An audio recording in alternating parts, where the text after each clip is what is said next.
I am Eric Walker, and I am going to quit smoking weed.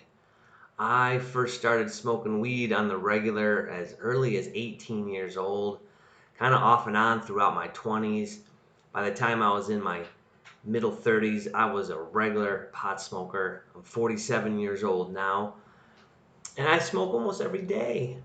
I don't want to do that anymore. I got 10 reasons why I am quitting. I probably have more than 10, but this is just what I jotted down really fast. I want to share them with you because I'm going to document this challenge. My first goal is just to stop smoking weed today. And then I'll wake up tomorrow and I'm going to choose to not smoke weed again tomorrow. And I want to rack up a streak of 90 days. Here's the first reason. Not in any particular order, but this might be the number one reason. Wasn't that long ago when my 12-year-old son said to me, "Dang, Dad, you always got a cough." And I knew in my head why. It's because I smoke weed every day. I don't want him to see me that way. I certainly don't want to see myself that way. I'm an athlete. I am healthy. I am fit. And I'm going to live to age 100.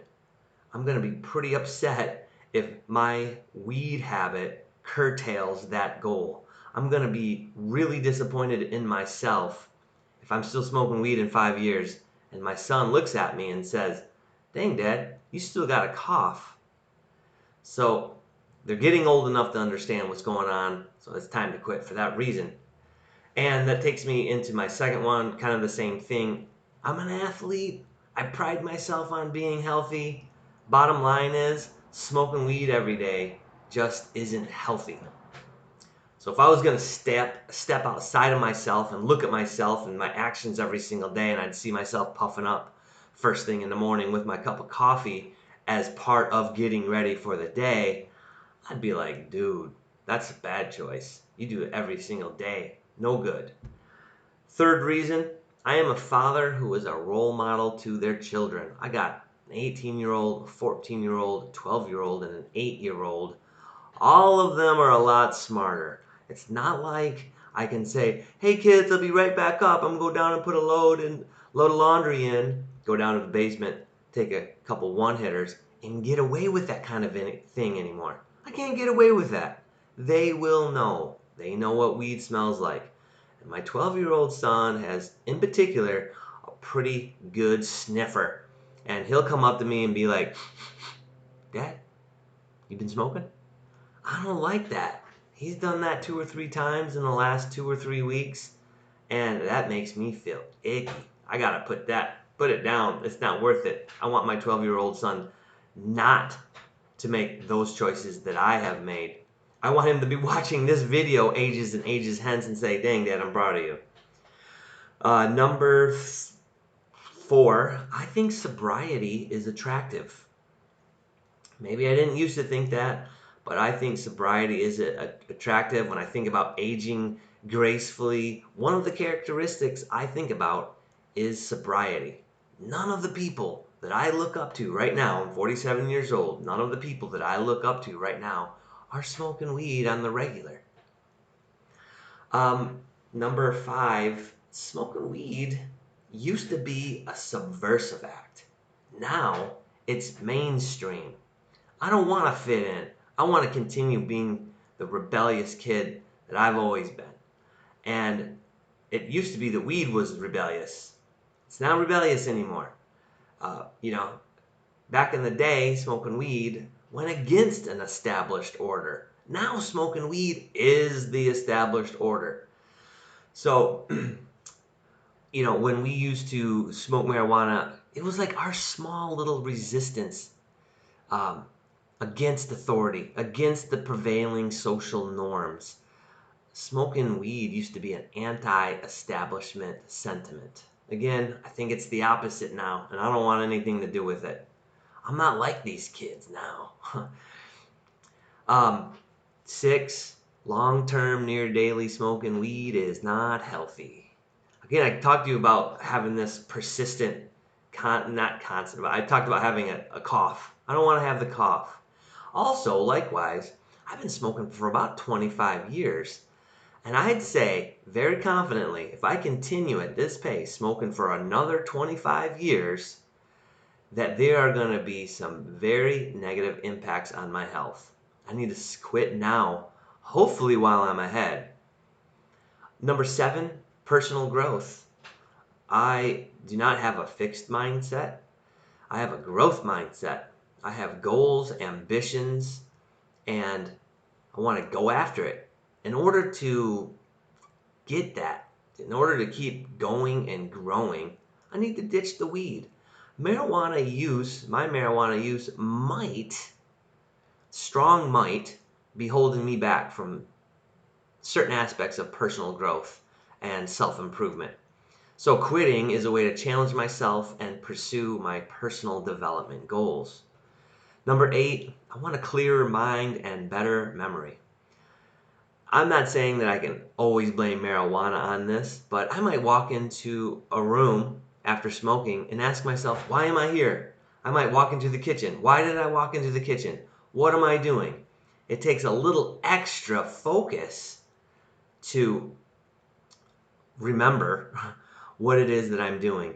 Um, haven't necessarily had any memory difficulties, but maybe I'm not aware that I do. I think if I eliminate marijuana, I might see some improvements with focus. I might see some improvements with short-term memory, and I think that that is well worth it. Um, Number 9, if it's not addiction, why is it so hard to quit? This is not my first rodeo with trying to quit. I have tried and failed in the past. I made it up to 67 days one time, maybe like a year and a half, almost a year and a half, 2 years ago. But people say, oh, marijuana isn't addictive. I would argue that it certainly is. There are maybe not the scientific definition of addiction, but it certainly is difficult to quit. I certainly feel it when I quit, and that is all kinds of different type of feelings that I have when I quit, from headaches to just maybe increased tension of craving. I don't want that anymore. I want the monkey off my back. Also, um, when I've quit before, it doesn't take too long and I start dreaming again. When I'm smoking regular every single day, I don't dream. When I stop smoking weed, I start dreaming again. And I really like having dreams. I think it says something that marijuana is blunting my ability to dream. Now, if I'm going to twist that around and make it a metaphor, I'll say it again. Marijuana is blunting my ability to dream. I don't want marijuana to come in the way of my real dreams, like falling asleep at night and having dreams, and I don't want marijuana to get in the way of my actual dreams, aspirations, and goals. Finally, I talked about positive relationships. I want to have positive relationships, and I do, by and large, have very positive relationships, but I am single. And although it's not a priority for me to begin seeing somebody or be in a committed long-term relationship right now, it certainly will be. And who knows? I'm always open to meeting somebody and it just clicking and wanting to move forward with them in a relationship. I don't want to be carrying my weed addiction with me into this new relationship if I have the opportunity for that. So I think it's best if I just stop doing that now, deal with that now before it could potentially interrupt a relationship. So these are my personal top 10 reasons. There are other reasons. I'm sure I left some things out. But these are my personal top 10 reasons why I want to quit smoking marijuana right now. I'm doing this with some other people. I don't want to go it alone, and I'm also making it public so I can be on the hook and accountable. I'm going to try and make these videos about once a week. Today is literally day 1 of quitting. I'm not having a hard time yet, okay? But I literally smoked marijuana last night around 9:30 or 10 p.m. Here it is, noon the next day. Okay, no problem so far, but I'm sure the problems the difficulties, the challenges are going to come up. So I'm making this public. I'm holding myself accountable publicly. I might fail. This might not work. I will talk about that. My goal is 90 days without smoking marijuana. Obviously, it's one day at a time. I am doing this with some other people who also feel similar to me and want to quit smoking marijuana. And I think that that's also going to help too, to do it in collegiality with other people. All right, I'm Eric. If you want to follow along, subscribe, like, whatever, join the group. I don't know where you'll be seeing this, but I'm committed. See you later.